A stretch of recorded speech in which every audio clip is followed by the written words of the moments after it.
6:30. If you lived here in the Valley a decade ago, you'll likely remember exactly where you were when this next story happened. Yeah, all of us, especially in this profession here at ABC 15.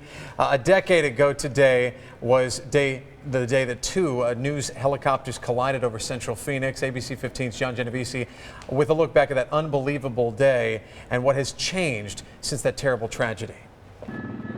It was the day breaking news hit too close to home. He just did hit a car. A high-speed pursuit involving a dangerous suspect. Oh, they just put more stop sticks down. He'd rammed police cars, crashed into innocent victims, and was running on his rims. 3, I'm right over you. 15's over top of you. News choppers maneuvered and viewers at the edge of their seats as the suspect tried to carjack another victim. There was a bunch of choppers in the air. No one was prepared for what happened next.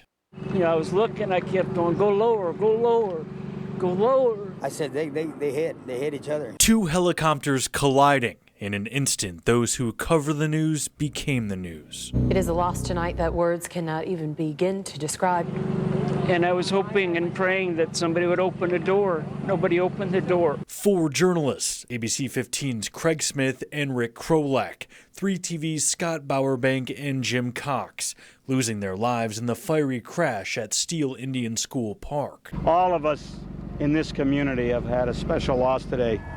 10 years have now passed. Covering the news from the air is drastically different. Instead of all working the same altitude, try to stay 500,000 feet of separation between aircraft. The 5 major Phoenix news outlets now share just 2 helicopters. Steve Watkins and Troy Barrett work on one of them. Pilots no longer report, keeping their eyes focused on flying. Better communication and better technology, like this long-range camera, has made its way on board. That allows us sometimes to stay far back, up to a mile, even a mile and a half at times, from the actual scene itself.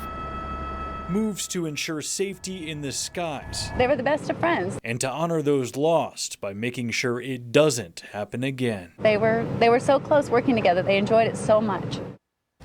There will be a moment of silence at 12:46 this afternoon at Steele Indian School Park at the memorial to mark the anniversary. I worked at our sister station in Tucson at the time, but I remember the exact moment that the news came into our newsroom. So many knew them well, all 4 of them who worked here in the news business. Yeah, I mean, the news world is a very small one. Everyone, knows everybody. And Chris, you actually worked very closely with Craig and Rick.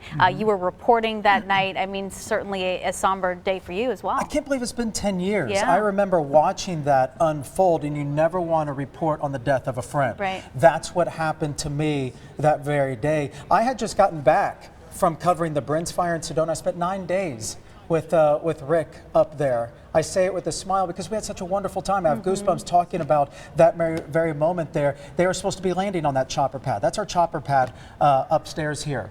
And I'll never forget how tough it was knowing that chopper would never return, and that smile from Rick Krolak I will miss so deeply, and still do to this very day. We all thought that they lost their signal. Yeah. And it was something that simple. Yeah. We had no idea that we lost 4 friends that day, and even right outside we still honor them on the patio here at ABC 15. Yeah, this is a look at that part of the chopper there actually, and you love how it says ABC 15 and dedicated to their memory, and obviously the chopper there, the symbol for all of us, etched into our memories so many years later now, 10 years. Absolutely, and you said can't believe it's been 10 years, but that's why it's so important to look back and to remember some of those fantastic stories that you were sharing with us a little earlier. And there is one other part of the story that we do want to update you on. Molly the flying dog, you might remember, was a frequent part of ABC 15 mornings. The West Highland White Terrier often flew with Craig Smith on Chopper 15. Molly lived a long and happy life with Craig's parents.